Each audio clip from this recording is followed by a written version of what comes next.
I think that we we enjoy the tournament out and inside the pitch, and we improved during the tournament. And I think that the scores, it's like yeah, they got better.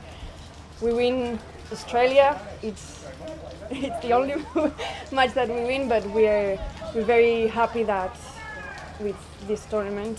The first match we were very nervous, and then with the match against Australia, we were more patient and we played like we know. But the other match is like we're very nervous, so the ball, it falls down. It's the first time that we're together. We know